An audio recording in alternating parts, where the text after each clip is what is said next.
you take a PS5 on a plane? The short answer is yes, you can.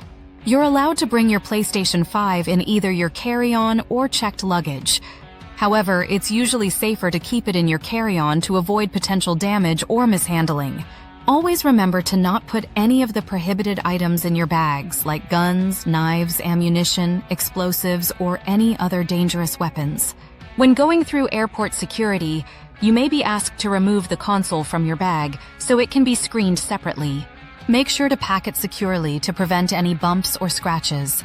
If you're traveling internationally, quickly review any customs or airline policies just to be sure there aren't any special requirements.